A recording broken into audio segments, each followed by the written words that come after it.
From Mediaite, such an a-hole. Jon Stewart gives cutting takedown of Kevin O'Leary defending Trump fraud. Now, the story, my friends, here is not about Jon Stewart giving his opinion. I'm going to state for you, I believe I have caught Jon Stewart having committed serious real estate fraud. And I will show you the evidence in this segment because Jon Stewart argues that paying lower taxes on a building when you know it's worth more is fraud. And I have evidence Jon Stewart did just that. Now, I got to clarify because I am kidding.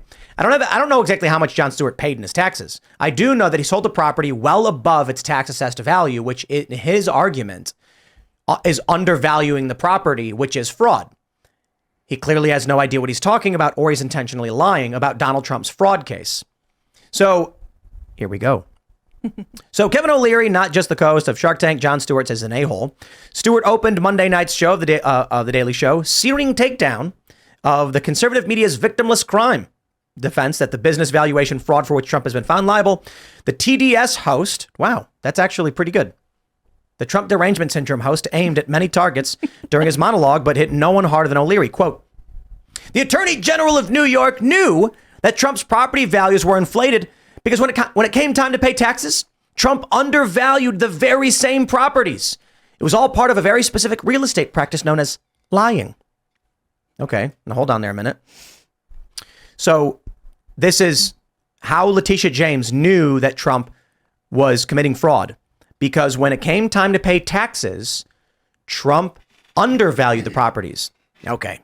For those that don't know, and I assume most of you do, but many don't, and I think it's fair if you don't, there's something called a tax assessed value and a market value. They are different.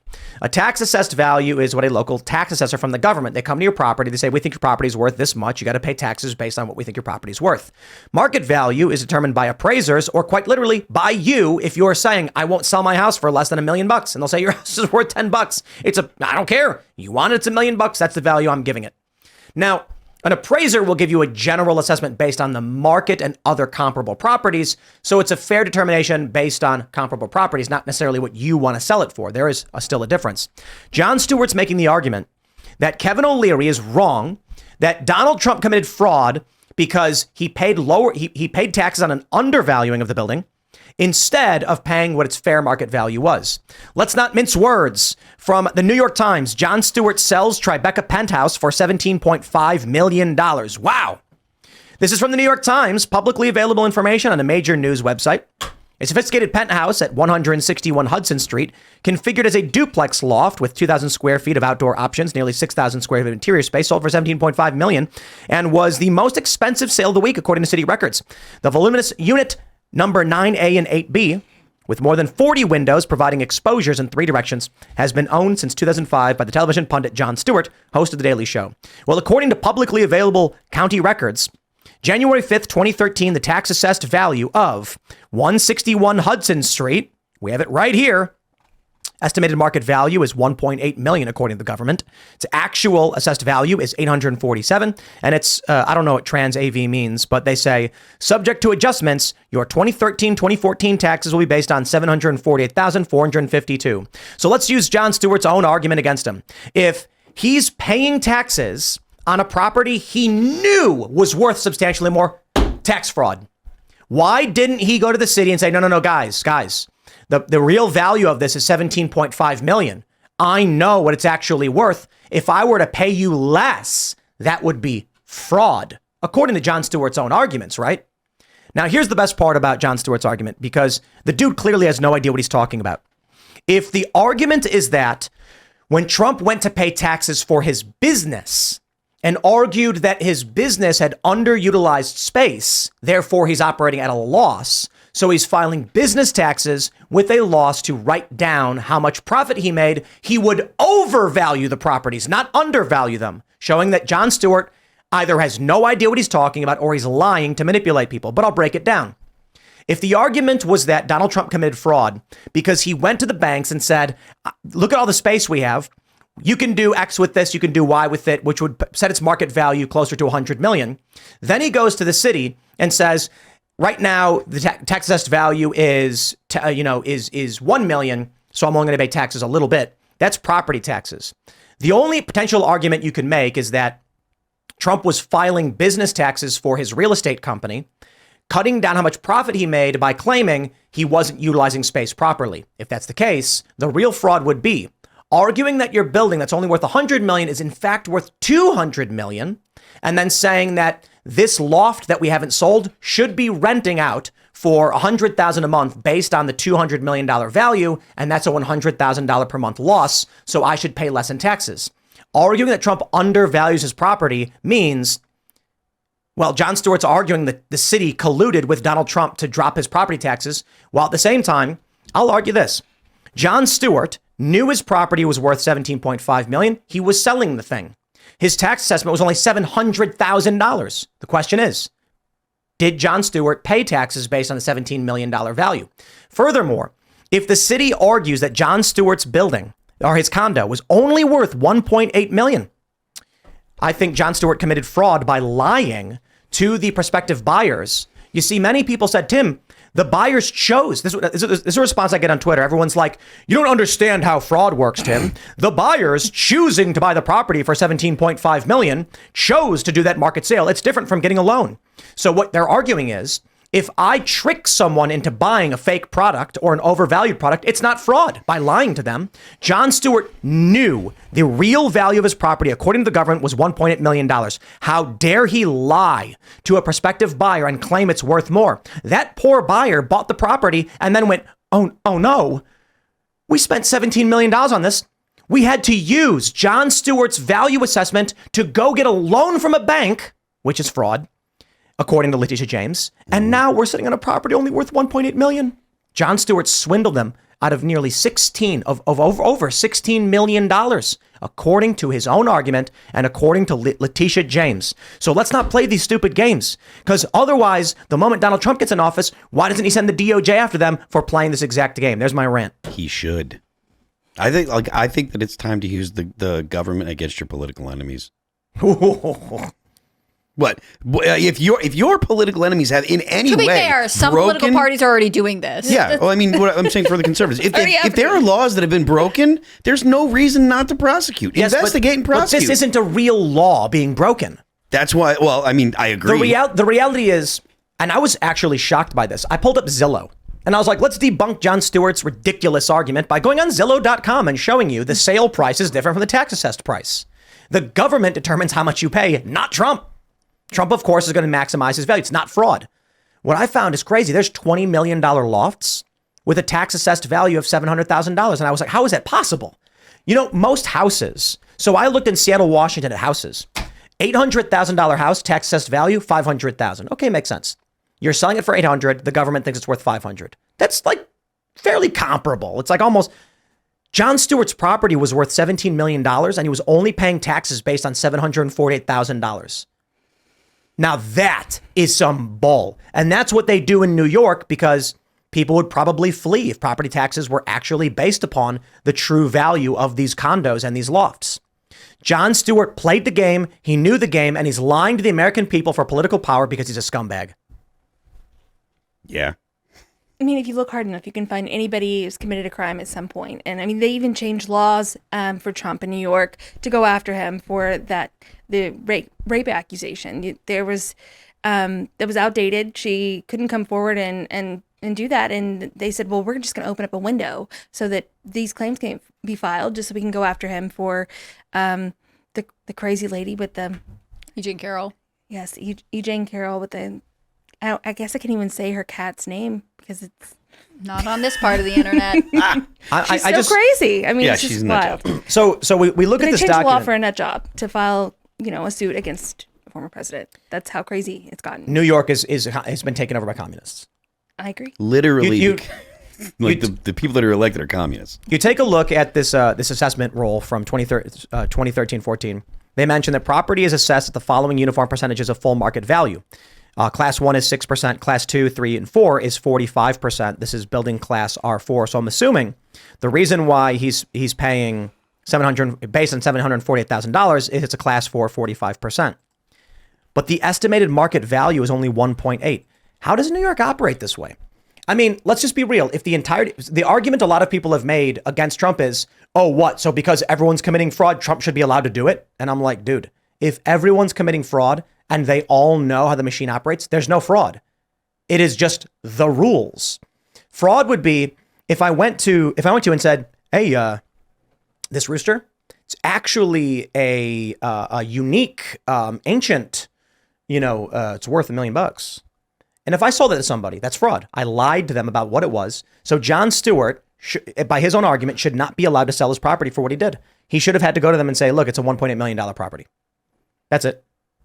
But rules don't apply to Jon Stewart. Nor other Democrats. It's weird how if you're in the right party, you don't have to get prosecuted for things that conservatives definitely do have to face charges for.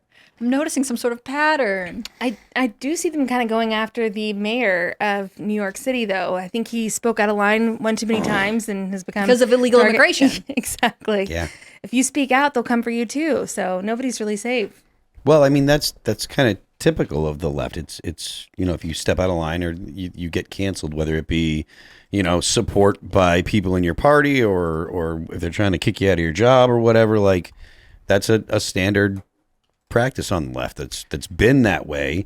It's not a surprise. And everybody that has thrown their lot in with the left should understand that you are only as useful as the current thing is. As soon as you step out of line, they will toss you under the bus. You can ask the radical feminists, the trans-exclusionary radical feminists. Those are TERFs now, and they are under the bus. They used to be the cutting edge of You're feminist just a boring theory and stuff. old woman. Yeah. Too bad for you. Bring on the new matter women, anymore. the one with penises. I want to give a shout out to our good friend Brian Krasenstein for this tremendous display. On Twitter, I said, "Did Jon Stewart commit fraud when he sold his penthouse for $17.5 million? New York listed its market value at 1.8, et cetera, et cetera." You know the argument. Brian Krasenstein argued. He responded, "Let me explain this to you in simple terms." Oh, this gets good, my friends. Jon Stewart sold his property to someone who wanted to pay $17.5 million for it. I'm going to pause there and just try to explain this to Brian in simple terms. Brian, when you lie about the value of something and trick someone into paying for it, there is a fine line between fraud and not fraud. I am not literally saying Jon Stewart committed fraud. I think he's allowed to value his own property at whatever he wants and sell it. The argument is, tongue-in-cheek in this regard, that Jon Stewart knew the government assessed the value of his building at 1.8 million and he sold it for 17.5 anyway, therefore artificially inflating the value. You see the point I'm making? It's based on the Democrat logic.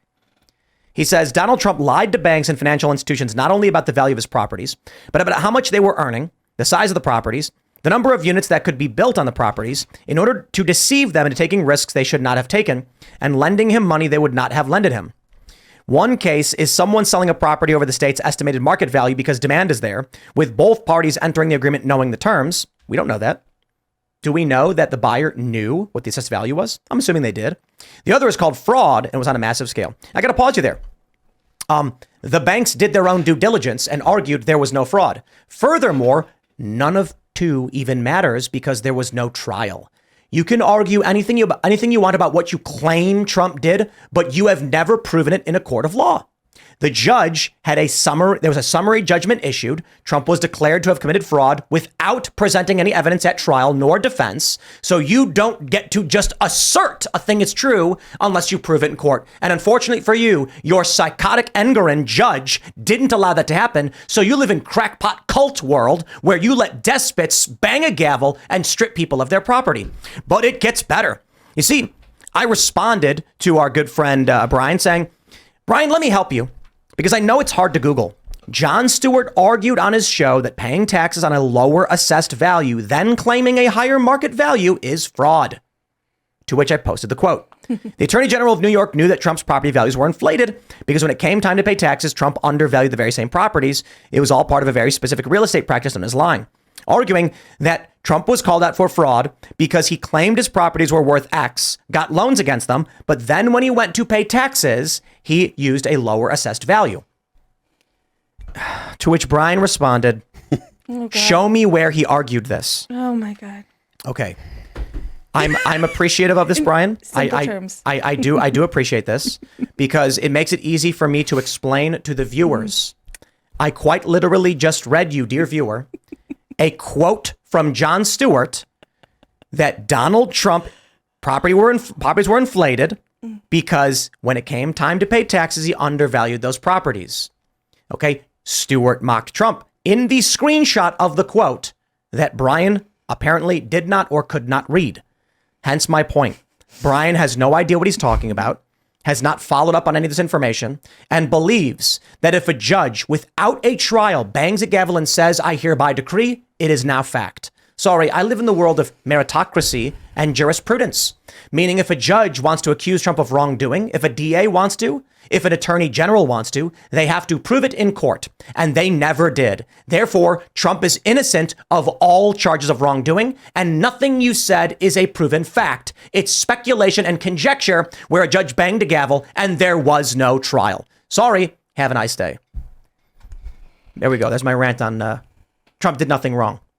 The other day, Brian tweeted something about, I forget what the tweet was, but it was just about in support of Biden. And I was like, you've supported Biden forever. And he was like, show me where. And I'm like, what? So then me and a bunch of people just inundated him with all these times that he supported Biden's, the left's kind of craziness. And then he didn't say anything back. And I wasn't surprised because... Yeah, they just don't respond. If I ever say anything to them, they don't even He they said, don't even respond. And I'm just like, fine by me. He always the thing is, like, when he said They don't like show to me be where, and then challenged. like everybody just piles on with a bunch of evidence, and then he's just like, he leaves it up. Like, you could delete it. Maybe he's busy reading it. He's just trying to see what everyone says. He's catching up on all the good information. It's all grift. Hannah's like, I can't even take this guy seriously at all. Well, as you know, I'm super active on Twitter. I'm very good at this. But no, I mean, it's one of those things where you can log out of the conversation when you decide the other person, you can pretend you didn't see the post where they're right. And you can be like, well, it's fine. I got the last word, And my posts on Trump my post about Jon Stewart was not to make any argument on the veracity of whether Trump did or did not inflate vows. None of that really matters to me because there was never a trial. You're trying to show the hypocrisy. It's plain that Jon for anyone to Stewart's see. misleading people. Yes. And of course, the Krasensteins are known for this, deflecting and redirecting to a different argument so that you're no longer arguing the initial point. But did you guys know that the New York Post reported on March 17th that Letitia James, who was apparently accused of being friends with somebody, they lied about the value of a building, got a loan against it, didn't pay it back, and they're currently in default, and she's not brought any actions against them. Yeah, this story's whack. I've been following the story kind of closely because I find it so interesting. The Irish, so in New York, for a nonprofit like the American Irish Historic Society, or I can't remember what it's called, to be able to pay off their creditor, they wanted to sell their building, and Letitia James was like, no, I don't want you to sell the building. I'm going to take possession of it. And if I'm remembering correctly, she also forgave the creditor. So they're facing charges for something that they had no recourse because of Letitia James to solve. Like, it's such abuse of power, in my opinion, that I wish New York had some way of taking her out of office, but it's a blue state and she's a super progressive AG. No one is going to bring her up on ethics complaints. No one's going to be able to fight back. And instead, she just gets to kind of run rampant. I mean, she's investigating all kinds of people, and there's kind of nothing we can do because she's a state level activist who's holding political office in a state that's going to protect her at all costs. The lawsuit alleges that Doyle was given fraudulently inflated valuations. Cahill and the society's current president made representations to Doyle that the building had air rights and could be built or rebuilt higher than its current height. In reality, there were no air rights, and the actual value was closer to $20 million. Tish James said nobody is above the law, which should include Tish James, who seems to have actively aided and abetted in the art of the steal. So she's being called out because of selective enforcement. And remember, everyone was upset however many weeks ago, when this was going on, around the time this report was released, that she was going to take control of all of Trump's properties.